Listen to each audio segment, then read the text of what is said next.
Bienvenidos a la primera emisión de Historias Reales de Emprendedores Reales, un ciclo de entrevistas presentado por ASEA, la Asociación de Emprendedores de Argentina, con el apoyo de la Fundación Friedrich Naumann Argentina. La idea de este ciclo es entrevistar a emprendedores reales y que nos vengan a traer acá sus historias reales, escarbar más allá de las ideas sencillas e encontrar esas cosas realmente desafiantes e inspiradoras que todo buen emprendedor tiene. El primer invitado es Agustín Linenberg, mi hermano, emprendedor hace más de 10 años, cofundador de Aerolab, una de las agencias de productos digitales y branding más reconocidas de la región, y además de eso, inversor y mentor de varias compañías. Agustín fue el presidente más joven de IO Argentina, una organización de emprendedores internacional con sede en más de 60 países, y además en 2022 participó del Forbes 30 Under 30. Bienvenido, bro. Gracias por estar acá, gracias por ser el primero en aceptar la invitación. Gracias por invitarme y ser el conejillo de Indias. Bueno, como decía, la idea de esto es hablar un poco de algo que nosotros no hablamos tanto entre nosotros, que es tu vida como emprendedor. Siempre tuve alguna visión de todo lo que hiciste, pero no sé si alguna vez profundizamos tanto. Solo me escuchás rantear en la mesa. Sí, tal cual.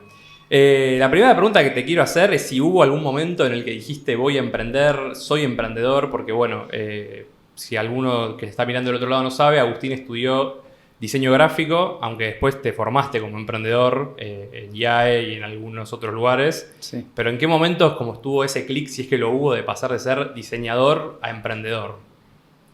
Es rara la respuesta porque por mucho tiempo mi respuesta fue que soy un emprendedor por accidente. Como que no planeé emprender, pero por otro lado siempre tuve ganas de armar algo más grande que ser solamente yo haciendo cosas.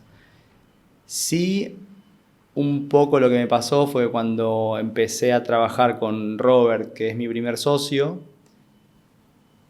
lo que hacíamos como que no escalaba, era imposible, o sea, porque íbamos como a la medida que íbamos estudiando, íbamos tomando proyectos y íbamos haciendo un poco de todo, muy emprendedor, navaja suiza, y nos damos cuenta que era imposible vender, cobrar, hablar con los clientes y coordinar los proyectos, no sé, hacer la parte de dirección visual, diseñar, programar, pasarles el update, o sea, perdón por el Spanglish, va a pasar bastante.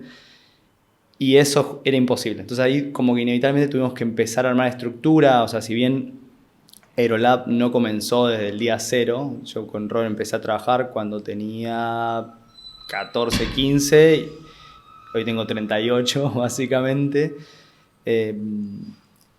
pero sí se fue dando esta necesidad de como, che, armar algo más grande con más gente.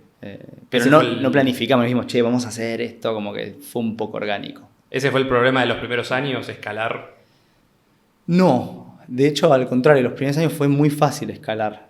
Se complicó después, básicamente. Al principio era, de hecho, escalar demasiado rápido, que es divertido, pero no es divertido. ¿Y siempre en el mercado local o ya estaban internacionales?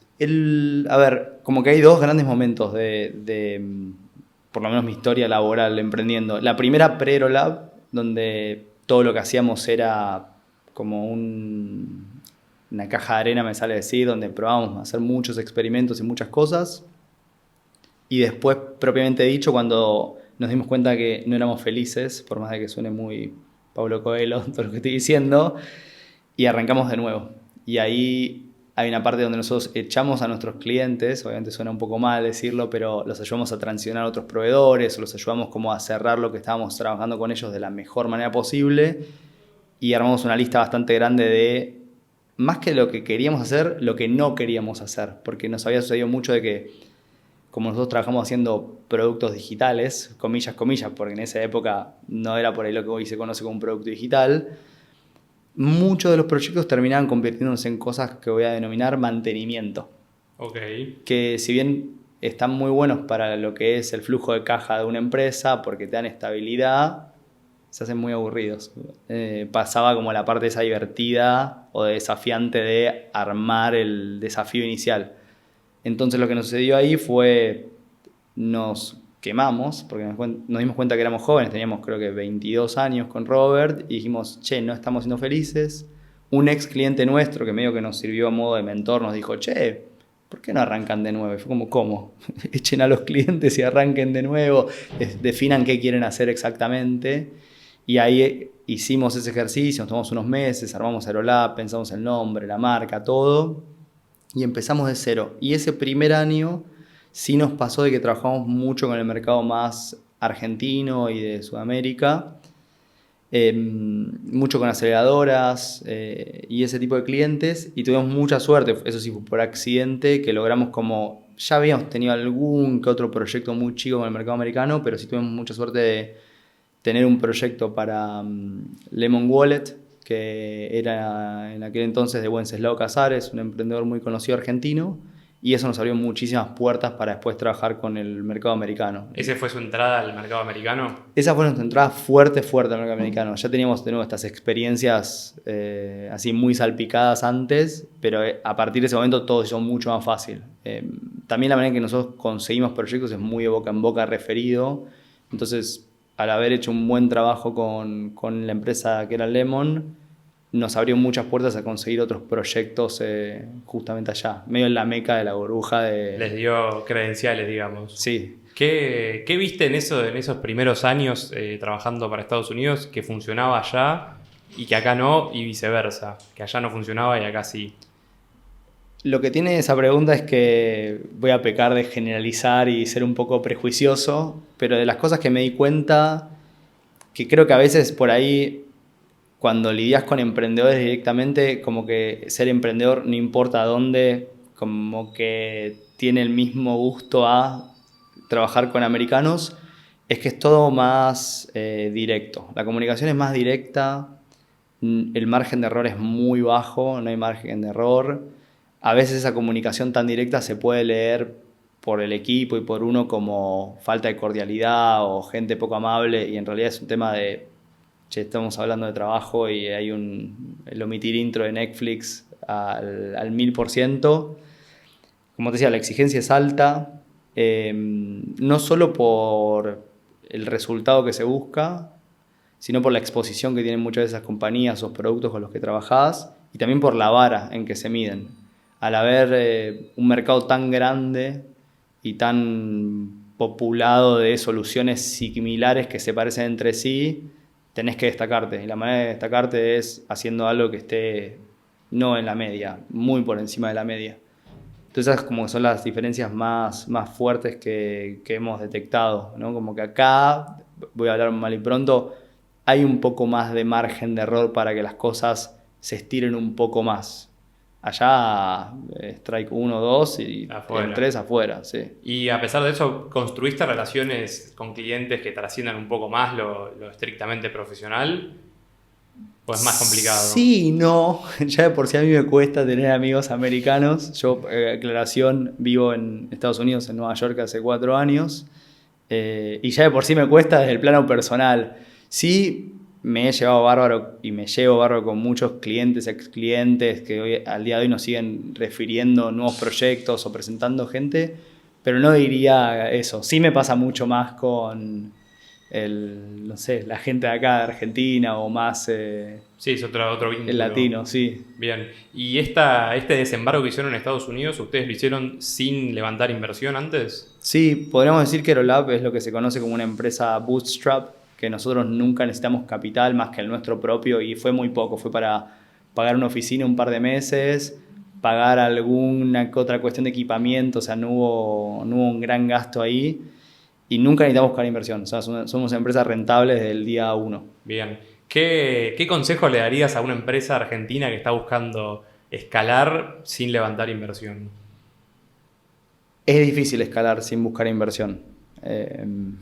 A nosotros nos funcionó porque nuestro modelo de negocios era muy amigable para ese propósito.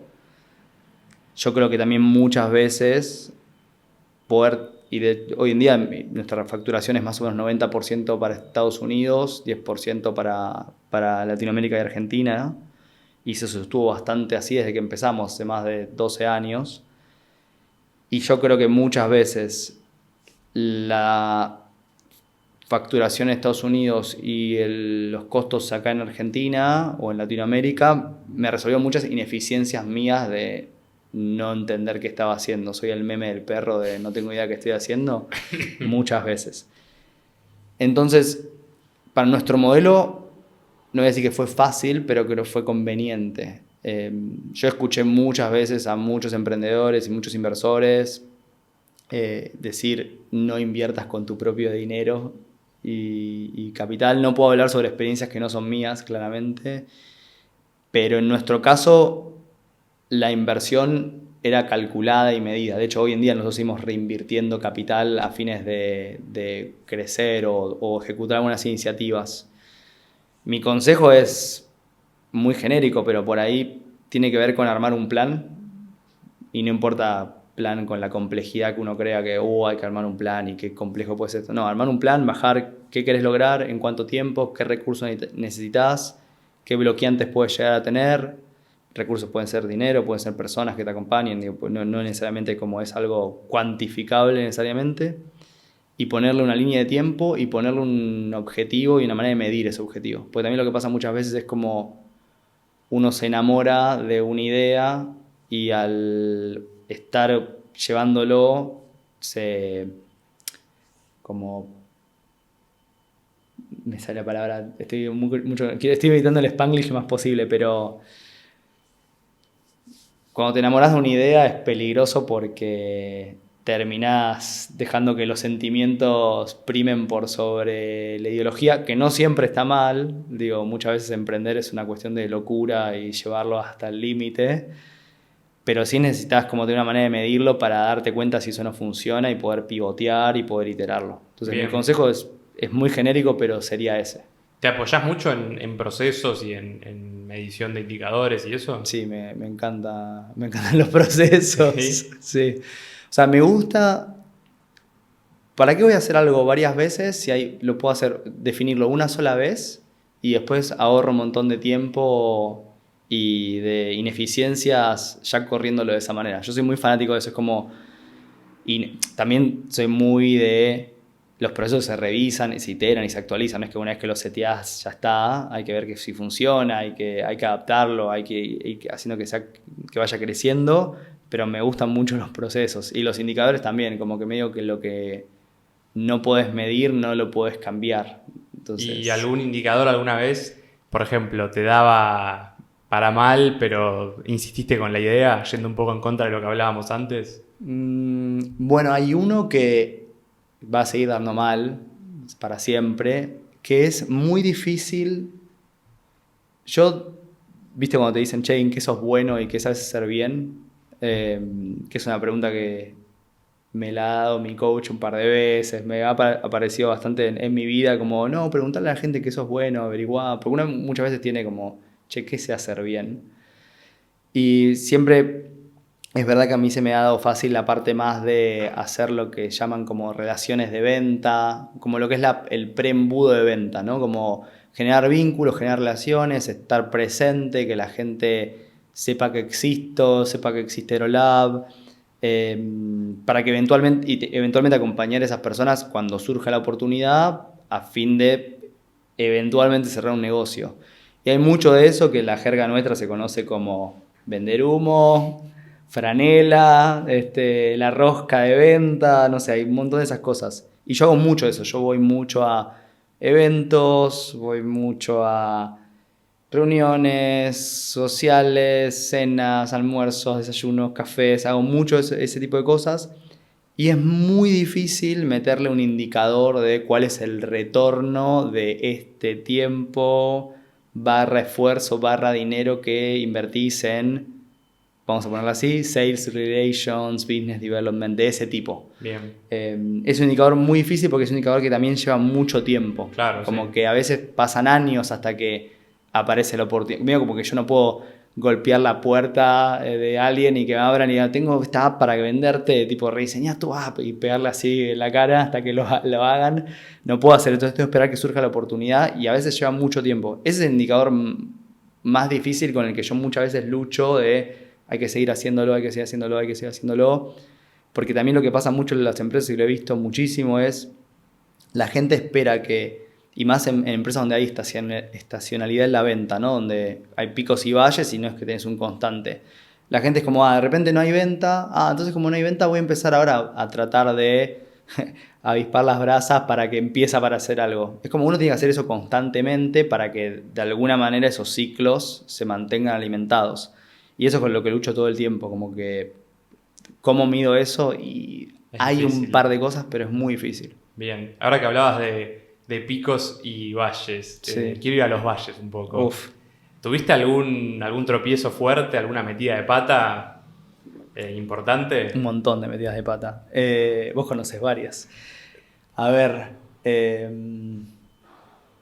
la más, voy a decir otra cosa media polémica, pero yo soy de esas personas que creen que si mi vida se haría toda igual, haría todo lo mismo de nuevo porque soy lo que soy gracias al resultado de todas las decisiones o todo lo que me pasó. Entonces, haría todo igual porque me gustó mucho lo que pasó del otro lado cuando terminó ese proceso, pero, y acá de nuevo, mi coach me va a retar por lo que voy a explicar, pero dicen que un buen líder está medio entre las tareas y las personas, en el medio. Si sos 100% orientado a personas, le decís a todos que sí y decís todo que sí y nunca seteás como para dónde ir, qué hacer o qué medir. Si le decís que sí a todas las tareas o tratás a todos como si fueran tareas, la gente deja de ser gente y pasan a ser piezas de una máquina y te va 100% un estilo de liderazgo muy de performance. Bien. Yo era bastante balanceado en mi vida, pero un momento, hace 7 años atrás, 6 años atrás, donde me desbalanceé totalmente.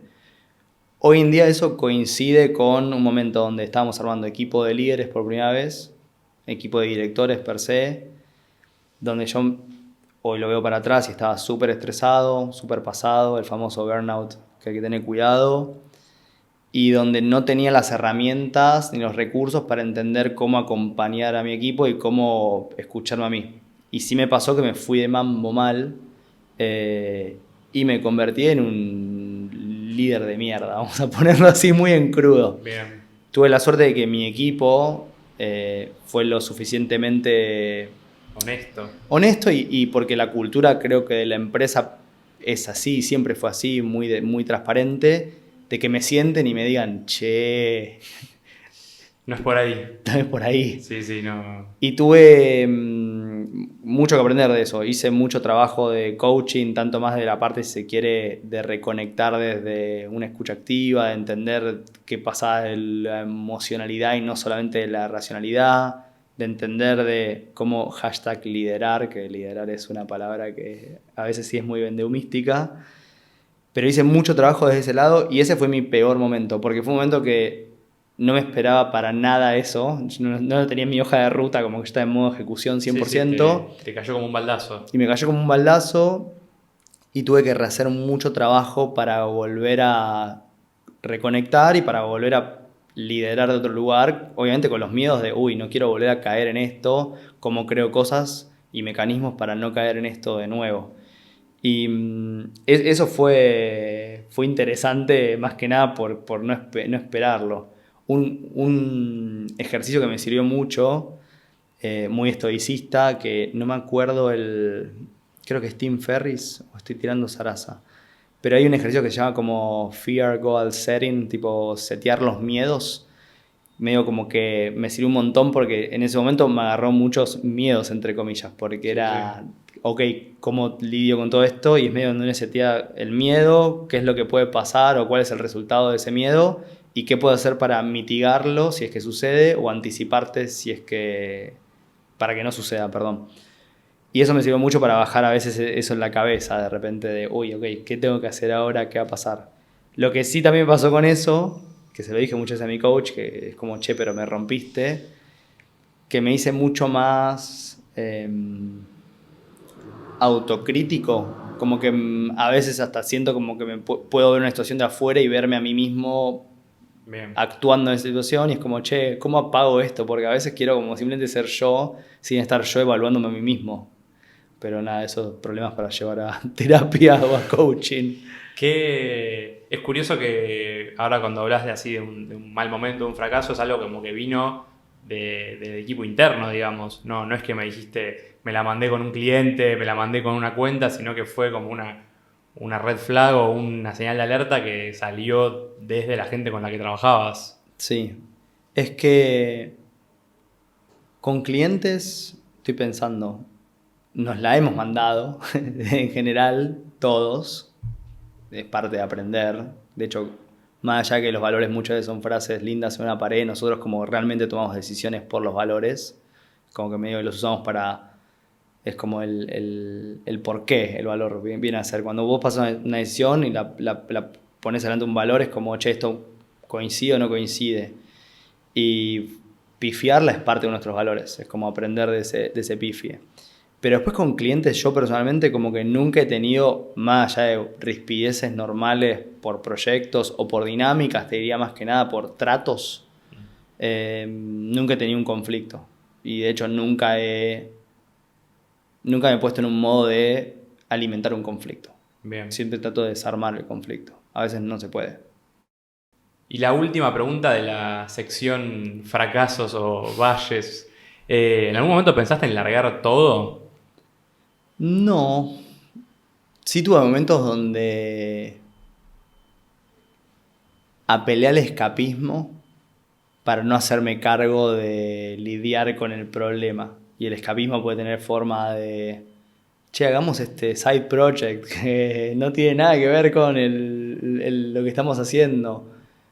O contratemos a esta persona para que haga esta parte del trabajo que no quiero hacer. O sea, pero nunca hubo un momento de decir, no, portazo y chao. Y empezar de cero, ¿no? No, yo medio como que creo que se le puede encontrar la vuelta a las cosas y es un tema de ponerle cabeza, ponerle las tripas también, que no es nada fácil, y obviamente tener o buscar los recursos. Bien. ¿Y tuviste en esos momentos algún acierto que te acuerdes en momentos de incertidumbre?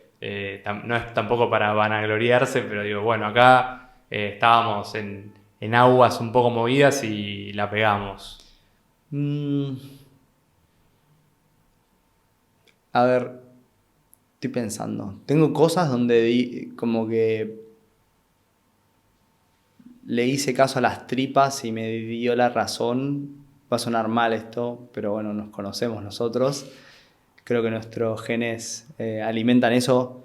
A mí me gusta mucho el libro del cofundador de Intel que se llama Solo los paranoicos sobreviven. Yo me considero bastante paranoico a la hora de trabajar. Me gusta como anticiparme escenarios y tener el escenario 1, 2, 3, 4 y 10 de lo que puede pasar.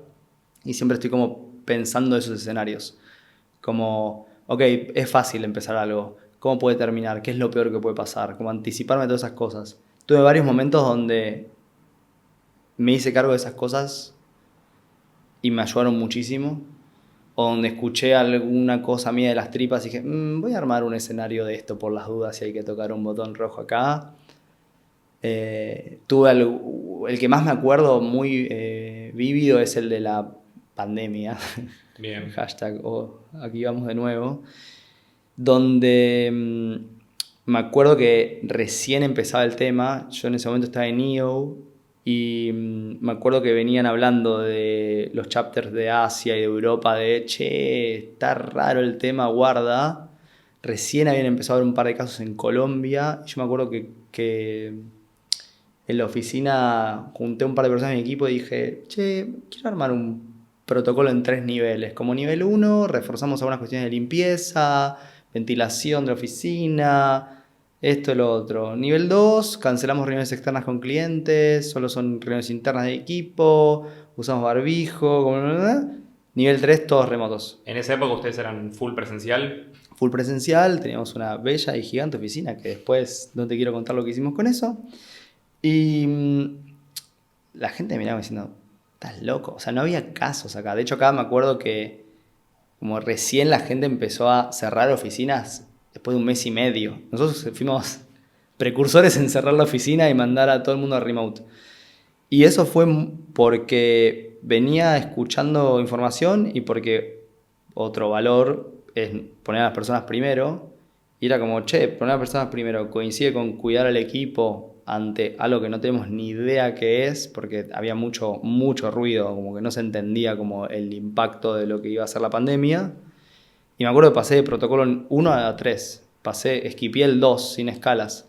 Y esas fueron esas cosas que decís como, qué bueno que armamos el plan, qué bueno que podemos también adaptar los procesos para hacerlo. Digo, qué bueno que la gente dijo, este flaco está loco, pero ok, hay que hacerle caso. Y después dijeron, ok, no estaba tan loco. Que decís, che, es un buen acierto. Bien. ¿Y desde entonces no volvieron a un esquema presencial 100%? No, tenemos una oficina muy chiquita. O sea, la oficina que teníamos antes era una oficina donde entraban 140, 150 personas. La oficina de ahora creo que tiene capacidad máxima para 30, creo que estoy siendo generoso, y es totalmente optativa. De hecho, la usa muy poca gente. Estamos pensando a ver cómo hacemos para incentivar, pero no obligar, a ver si podemos hacer que la gente lo use un poco más, para justificar que tenemos el espacio también, ¿no? Bien. Pero somos remote first, básicamente. Bien. Y algo que quiero consultarte, decís de esta personalidad por ahí de ser un poco paranoico y eso, ¿también está en tu lado más de mentor barra inversor? O sea, cuando viene alguien a proponerte algo, a pitcharte algo, ¿estás pensando ya por atrás todo lo que le puede salir y no salir antes de darle un consejo o invertir? Buena pregunta. A ver, con inversiones es un capítulo aparte, si quieres ahora lo tocamos, para contarte un poco también desde dónde lo hago.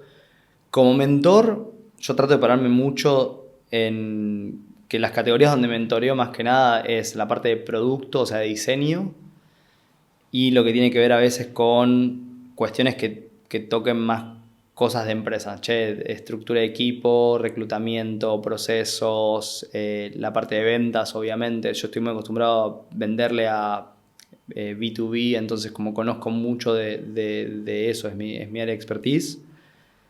Entonces ahí es como, te traslado experiencias. Te cuento lo que yo hice, si te sirve bien, si no te sirve no, y hay muchos, no procesos, pero hay muchas cuestiones que uno da de feedback de diseño que son correr un framework. Entonces como que esos son bastante fáciles. Con inversiones sí es un poco distinto porque nosotros cuando invertimos, siempre lo hago con Robert y lo hacemos bajo un esquema que se llama Aerolab Ventures, porque todos le ponen Ventures a algo. Y nosotros lo que hacemos es, a veces invertimos capital, a veces invertimos lo que llamamos capital creativo también. Entonces, si justo la empresa está buscando levantar capital para invertir en producto, nosotros decimos, nosotros te hacemos la inversión equivalente que estás buscando en servicios de diseño, programación, producto per se, a cambio de eso. Y a veces simplemente somos advisors cuando necesitan algo relacionado a eso. Entonces, como que siempre es como una inversión que va muy acompañada del lado de mentoría, donde les sirve que nosotros tengamos ese know-how específico en lo que hacemos. Entonces no aplica tanto por ahí que yo estoy pensando en sus escenarios, porque también las empresas en las que invertimos, yo priorizo mucho quién es la persona por sobre qué están haciendo. Te diría, y suena muy mal esto, te diría que no me importa qué van a hacer y no me importa si pivotean 10 veces. Me ha pasado con algunas empresas que invertimos que ya cambiaron 5 veces de modelo de negocio y de propuesta de valor. Me importa más quiénes son los emprendedores que están atrás, a nivel traits de personalidad o su background o qué hicieron, y obviamente siempre trato de hacerlo bajo gente que conozco o conocido obviamente, que, bueno, tengo que hacer que sea súper sólido este modelo de negocio o esta empresa tiene que tener la idea, como que digo, Bien. ni idea, básicamente. ¿Y hay algún error o algo que veas que se repite en la gente que te viene a pedir mentoría? Agendas colapsadas es uno. Los famosos ojeras de mapache. Yo me doy cuenta mucho en un emprendedor en qué momento está de su recorrido emprendedor por las ojeras que maneja. Ojeras. Y también te das cuenta como cuando te corren reuniones, te cancelan, te mueven, o tenían que hacer algo para la reunión y no lo llegaron, no lo hicieron y pasó un mes de repente o 15 días. Pero no saber administrar bien los tiempos es una cosa que veo bastante recurrentemente, que yo soy bastante obsesivo de hacer time batching y de unificar reuniones, de bloquear espacios, soy bastante obsesivo del calendario. no armar planes, lo que te decía antes por ahí al principio, como no tener claro cómo es el plan, cómo voy a medir si funciona, si no funciona, qué voy a hacer, etcétera, etcétera. Y después hay uno, pero no sé si pasa tanto y por eso un poco cliché, pero veo muchos problemas que muchas veces se pueden resolver sentando a las personas teniendo una conversación, las famosas conversaciones difíciles. Sí. Y es como, bueno, voy a correr esto y dejarlo acá a un costado. Y como, che, ¿por qué no tuviste esta conversación con tal persona de tu equipo o con tu socio? O hiciste como que son difíciles de tener, obviamente. Pero esas son las tres cosas que más veo. A veces le suma, che, financieramente están calculando las cosas medio extraño y como cómo se van a preparar por si pasa este escenario o este escenario o este escenario. Pero diría que los primeros tres son los que más veo. Bien. Y a nivel por ahí no tanto individual tuyo, sino más en espacios tipo EO, Hampton y eso, ¿qué cosas te llevaste de esos espacios de mentoría que por ahí no son tan individuales, sino más grupales? Lo primero para marcar es que en las organizaciones así emprendedores que fui parte o que soy parte, como no sé, ASEA por ejemplo, como miembro fundador o en IO que estuve 7 años o hoy en día no sé que soy miembro de Hampton o de Soda. La primera vez que empecé a interactuar con estas organizaciones, dejando de lado a ASEA que era muy claro lo que se quería hacer en su momento y tenía mucho que ver también con darle una voz a todos los emprendedores y especialmente con lo que fue en su momento la ley de SaaS, de sociedades simplificadas, para poder como armar lo que creo que desapareció, pero en su momento fue súper valioso. El resto de las organizaciones, cuando me sumé por primera vez, era medio como, me están invitando a este culto que no entiendo muy bien qué es. O sea, suena un poco así. Me llevé muchas cosas, o sea, me llevé un montón de grandes amigos que tengo hoy y me llevé un montón de aprendizaje. Lo que siempre marco y que es la manera en que creo que gamifican para bien estas organizaciones, lo que uno hace es lo que uno devuelve. Como que uno a veces se suma como miembro más pasivo y terminás como metiéndote más activamente a hacer cosas, cumplir roles dentro de el directorio de la organización o llevar adelante un proyecto, una iniciativa, lo que fuera, y te surge natural, como que te dan ganas de hacerlo, como que nadie te dice, che, tenés que hacer esto, es como surge de, che, puedo ayudar con esto, hacer esto, lo que fuera. Y lo que a mí más ganas me dieron desde ese lado fue, ¿cómo es liderar, entre comillas, a gente con la que soy par, y ni siquiera muchas veces soy par, es gente que de repente armó monstruos, armó empresas gigantes o que tiene un impacto tremendo? Es como, ¿cómo yo voy a liderar a esta persona o hacer algo? Y eso a mí siempre me atrajo mucho. Donde más estuve involucrado fue en IO, que estuve 7 años en un montón de cargos. Y era como, ok, ¿cómo lidero por influencia? Porque uno en su empresa es medio como, sos el ancho de espada. O sea, te pueden decir, sí, estás loco, pero medio que la respuesta es, no estoy de acuerdo, lo voy a hacer. Porque uno lo está pidiendo porque es el fundador o el dueño. Y en estas organizaciones no funciona así. O sea, necesitas como realmente ganarte como la creencia del resto de que lo que estás haciendo tiene sentido, de cómo es el plan, de que estén de acuerdo, de dar el input. O sea, va de otra manera. Eso es lo que más me llevé, como hay otra manera de llevar adelante cosas distintas.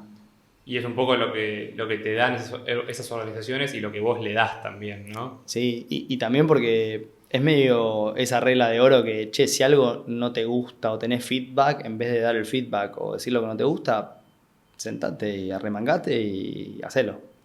Que fue lo que me pasó en EO. Yo en EO cuando me sumé, por ejemplo, me acuerdo que me gustaría que los eventos de Learning sean distintos. Y me acuerdo que me junté con aquel entonces el presidente que no me acuerdo si estaba asumiendo, que iba a asumir, y le digo, no, tengo este feedback de los eventos. Me dijo, ¿por qué no te metes en Learning a hacerlo vos? Hacelo, te dijo. Y fue como, bueno, sí, dale, no sabía lo que me estaba metiendo.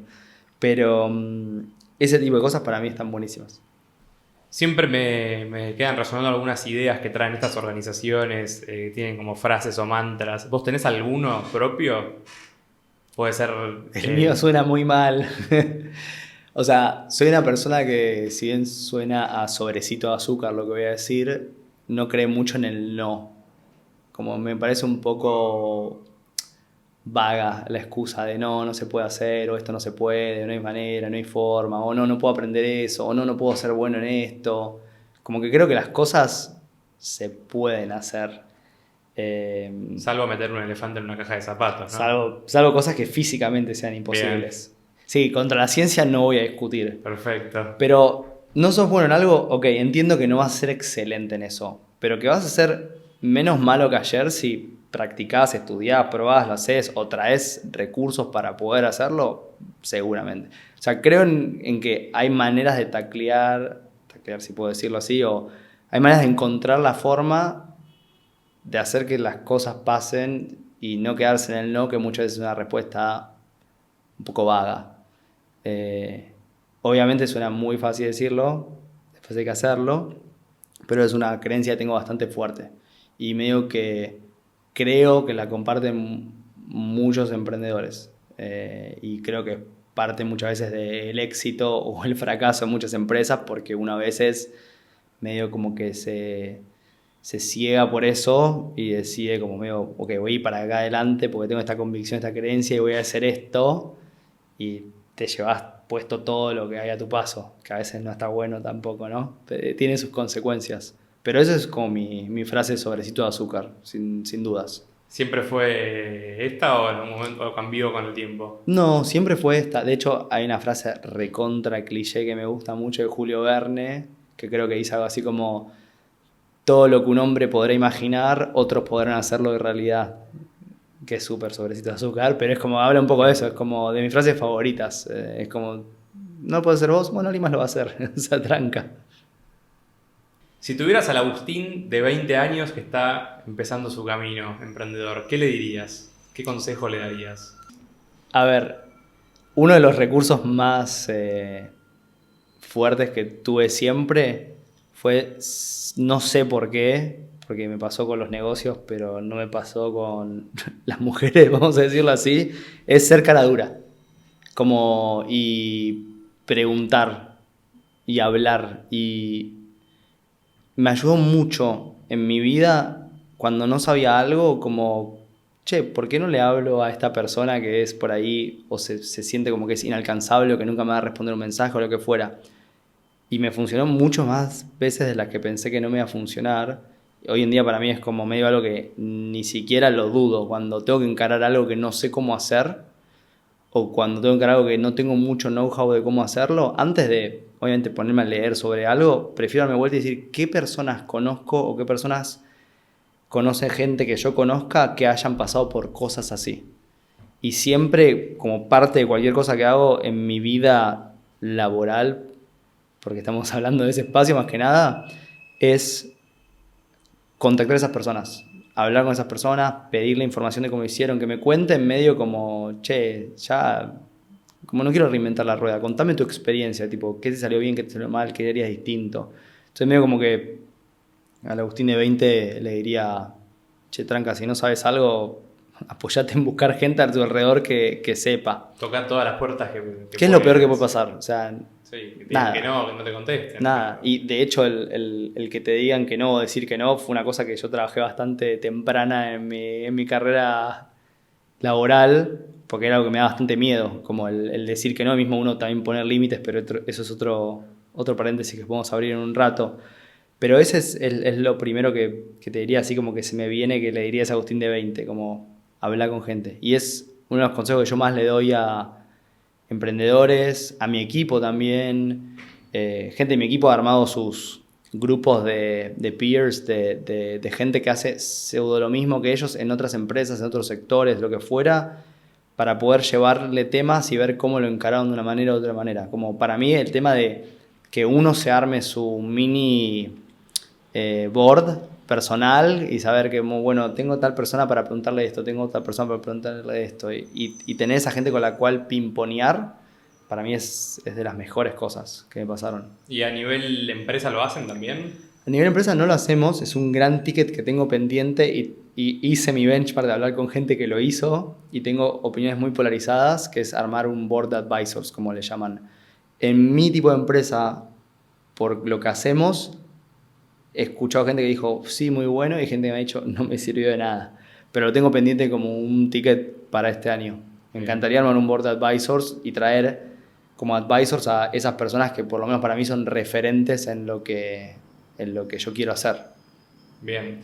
Y bueno, ahora sí, para cerrar, ¿tenés algún emprendedor real que quiera venir a contar su historia real, que se te ocurra? Primero vamos a nominar a los, creo que casi 80 socios fundadores de ASEA, que hay muchos ahí. No voy a poner nombre y apellido, pero hay muchísimos. Hay muchos episodios ya. Hay muchos episodios, varias temporadas. Y después de gente con la que yo disfruto mucho hablar y mucho aprender, uno es Mati Botbol, que no vive acá en Argentina, pero cada tanto viene para acá. Él vive en Austin, en Texas, que es una persona que tiene una facilidad para explicar cosas súper complejas de una manera tan simple que decís, ¿cómo no se me ocurrió explicarlo así? Ya que Mati es un crack, creo, la red social más grande de Latinoamérica, Taringa. Pablo Sánchez, cofundador de Brubank. Primero Pablo, amigo, después emprendedor en mi vida, y es una de las personas que más admiro por lejos, no solo por Brubank, sino por todas las cosas que hizo y emprendió, y por su manera de pensar y de ser. Y otro que sumaría es Alan Deitch, que hoy en día está muy como influencer de AI, y creo que está atrás del podcast de EO, así que sería divertido el ida y vuelta con vos. Bien. Bueno, gracias por venir, por haber nominado a los invitados e invitadas. Esperemos tenerlos pronto en el ciclo.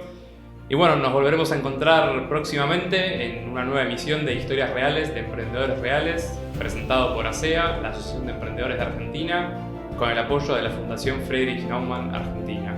Gracias. Gracias por invitarme.